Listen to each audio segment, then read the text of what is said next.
안녕하세요. 꿈꾸는 교회 디아스포라들의 새벽 이슬 강을 시작하겠습니다. 우리 다 같이 기도드리겠습니다. 전능하신 아버지 하나님, 새날 새 아침 허락하신 말씀과 더불어 하루를 시작할 수 있도록 은혜를 부어주시고 귀한 마음 우리에게 허락하여 주시오니 감사합니다. 오늘도 말씀을 청중할 때 은혜 나려 주시옵시고 성령 충만하여 기쁨으로 주님의 시각으로 모든 것들을 바라보며 주관해 갈 수 있는 은혜 한 날 되게 하여 주시옵소서. 예수님 이름으로 기도하옵나이다. 아멘. 네, 오늘 아침에 우리에게 주신 하나님 말씀은 시편 19편 1절로 6절 말씀이 되겠습니다. 시편 19편 1절로 6절 말씀을 제가 읽어드리겠습니다. 하늘이 하나님의 영광을 선포하고 궁창이 그의 손으로 하신 일을 나타내는도다. 날은 날에게 말하고 밤은 밤에게 지식을 전하니 언어도 없고 말씀도 없으며 들리는 소리도 없으나 그의 소리가 온 땅에 통하고 그의 말씀이 세상 끝까지 이르도다. 하나님이 해를 위하여 하늘의 장막을 베푸셨도다. 해는 그의 신방에서 나오는 신랑과 같고 그의 길은 달리기 기뻐하는 장사 같아서 하늘 이 끝에서 나와서 하늘 저 끝까지 운행하며 그의 열기에서 피할 자가 없도다. 아멘. 예, 지금 읽어드린 창세기 19장 1절 6절 말씀을 통해서 창조 속에 나타난 하나님의 영광이라는 제목으로 함께 은혜를 나누려고 합니다. 오늘도 비대면 예배로 영상을 통해서 우리 하나님의 말씀을 사모할지라도 큰 은혜 주셔서 어디에서 무엇을 하든 오늘도 주님의 섭리 가운데 응답되어져가는 귀한 역사가 우리에게 있어지기를 간절히 소원합니다. 다윗은 시를 짓고 성가들을 이끌며 하나님을 찬양하고 그의 찬양 속에 자신의 은혜를 담고 있는데 다윗의 인생을 한마디로 정의한다면 시와 노래가 있는 인생이었습니다. 멋있죠? 하나님께 쓰임받는 인생으로 그토록 아름다운 찬양을 드렸던 그의 영생의 비밀이 무엇일까? 그것이 궁금하기도 합니다. 그 영생의 비밀을 우리가 세 가지로 표현할 수 있는데 첫째는 하나님의 영광, 두 번째는 하나님의 율법, 세 번째는 주의 종. 이 세 단어가 트라이앵글처럼 연결되어 있는 것을 보게 됩니다. 오늘도 여러분의 삶이 이와 같이 항상 하나님의 영광과 주의 율법과 주의 종이라고 하는 믿음의 고백 속에서 승리하는 역사가 일어나기를 간절히 소원합니다. 19편에 등장하고 있는 이 세 단어가 다윗의 신앙을 떠받쳐주는 새 기둥이었다라고 하는 것을 꼭 기억하십시오. 그래서 1절에 보면은 하나님의 영광이 나오고 7절에 보면은 하나님의 율법이 나옵니다. 그 율법은 정금보다 그 율법을 더 사모하며 송이꿀보다 더 달다라고 표현하고 있습니다. 11절에 보면은 주의 종이 나옵니다. 시는 의미 없이 지어지지 않습니다. 분명히 그 시에는 함축된 단어를 사용하고 있습니다만은 의도가 있고 특별한 내용들이 거기에 담겨져 있습니다. 다윗의 인생을 한마디로 정의한다면 그는 하나님의 영광을 위해서 살기를 원했습니다. 그래서 그는 여호와의 율법을 날마다 준행했고 할 수만 있으면 주의 종으로 평생 그렇게 살기를 원했던 사람이 바로 다윗입니다. 그래서 오늘 읽은 시편 19편의 말씀은 하나님께서 만드신 피조물이 어떻게 하나님의 영광을 드러내는가 하는 것을 말씀하고 있습니다. 1절에 보니까 하늘이 하나님의 영광을 선포하고 궁창이 그의 손으로 하신 일을 나타낸다라고 했고 2절에 보니까 날은 날에게 말하고 밤은 밤에게 지식을 전한다 했습니다. 하늘과 하늘에 있는 천체들이 주님을 찬양하고 하늘에 있는 천체들과 그 모든 것들이 연결되어서 낮과 밤도 다 하나님의 영광을 노래하고 있다는 것입니다. 2절에 날은 날에게 밤은 밤에게라고 하는 표현은 원래 날마다 밤마다의 뜻을 가진 수고 중에 하나입니다. 하늘과 천체들이 하나님의 영광과 하나님께서 하신 일을 꾸준히 선포하고 있다는 것입니다. 그런데 이 선포는 사람이 알아들을 수 있는 언어나 소리로 들리는 것이 아니지만 분명히 하나님은 천체를 통해서 하나님의 영광과 하나님의 말씀을 세상 끝까지 보여주고 나타내고 있다라는 그런 내용입니다. 4절 하반부부터 6절까지는 하나님이 지으신 천체들 중에서 으뜸이라고 할 수 있는 태양에 대해서 지금 말씀하고 있습니다. 하나님께서 태양을 위하여 장막을 쳐주셨다라고 했는데 이 말의 뜻은 하나님께서 해가 뜨지 않는 밤에 태양이 쉴 곳을 주셨다라고 하는 시적 표현입니다. 그리고 아침이면 태양은 신방에서 나오는 신랑같이 장사처럼 힘있게 하늘을 누비고 이 끝에서 저 끝까지 움직이며 온 세상에 생기를 더한다라고 말씀하고 있습니다. 그리고 7절로 11절까지 말씀에서 보니까 시편 기자는 자신의 시선을 자연 만물에서 하나님의 가르침으로 돌리고 있습니다. 하나님의 가르침은 바로 율법, 증거, 교훈, 계명, 도, 법이라고 하는 이름으로 다양하게 표현하고 있습니다. 그리고 하나님의 가르침은 완전하며 확실하며 또 정직하며 정결하며 진실하다라고 말했습니다. 하나님의 가르침이 완전해서 사람에게 생명을 불어넣어 영혼을 소성시켜 주시고 확실해서 어리석은 자를 지혜롭게 바꿔주시고 하나님의 가르침에 정직하여 마음의 기쁨을 안겨주고 순결해서 사람의 눈을 밝혀준다라고 말을 하고 있습니다. 또 하나의 가르침은 정결해서 영원토록 흔들리지 않고 진실해서 한결같이 바르다라고 했습니다. 삶의 기준이 되는 것과 좋은 것들이 다 하나님 말씀 안에 있습니다.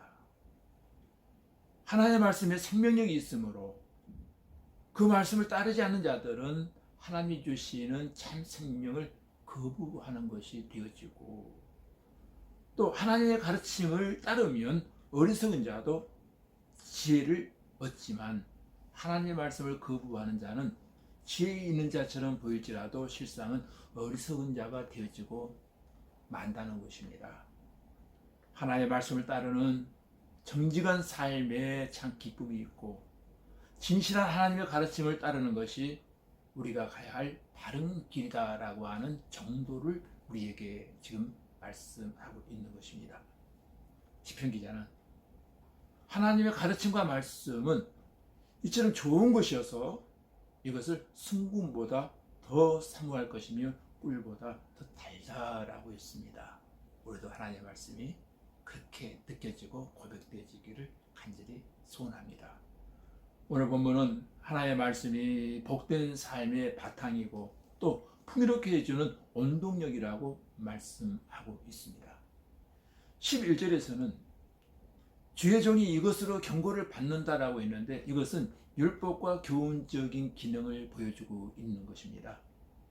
율법은 여러분 하나님과의 언약 관계를 계속 유지할 수 있는 가장 올바른 길을 가르쳐주는 역할을 합니다. 아울러 심판받아 마땅한 행위가 어떤 것인지를 경고해주는 역할을 감당하기도 한다는 것입니다. 그것을 통해서 성도들은 잘못된 길로 가지 아니하도록 조심하게 되어지고 또 하나님의 말씀을 애써 지키게 되어지고 또 순종해서 큰 상급을 받게 되어진다는 것입니다. 이것이 바로 하나님께서 만드신 법칙입니다. 이 법칙대로 살면 인간은 잘 되게 되어 있다는 것입니다. 그러나 세상에 누구라도 하나님 말씀대로 살지 아니하고는 참된 행복을 누릴 수 없다라고 하는 것. 여러분, 이것이 시편 기자가 말하고자 하는 내용입니다. 하나님의 말씀을 따르지 않는 것은 잠시 잠깐은 좋아 보이는 것 같지만 어느 순간 그 모든 좋아 보이는 것들은 사라져버리고 하늘에 별같이 빛나는 것 같다가도 유성처럼 떨어져 버리는 것이 바로 우리들의 하나님 없는 자의 삶이다라고 하는 것을 말해주고 있는 것입니다. 마지막으로 시편 기자는 천지 만물을 통해서 하나님의 계시와 율법을 통해 나타난 하나님의 계시를 깨닫고 난 이후에 그는 세 가지를 하나님께 간절히 구하고 있습니다. 그것이 첫 번째가 12절에 나오는데 내가 미처 깨닫지 못한지를 용서해 달라고 기도하고 있습니다. 시편 기자는 모든 면에서 하나님의 영광에 합당한 삶을 살기를 원하고 혹시라도 내가 알지 못해서 죄를 짓고 하나님과의 관계가 어그러지지 아니하도록 하나님 나를 보살펴 달라고 기도하는 것입니다. 이것은 마치 욥이 그의 자녀들이 혹시 의식하지 못한 상황에서 하나님께 범죄할까 봐 드렸던 재물을 생각나게 하는 내용입니다. 시편 기자는 부지불식간에 지은 죄로 하나님과의 관계가 막히지 않기를 간절히 기도하고 있었다는 것입니다. 그리고 두 번째는 고의로 죄를 짓지 않도록 막아달라고 그는 기도합니다.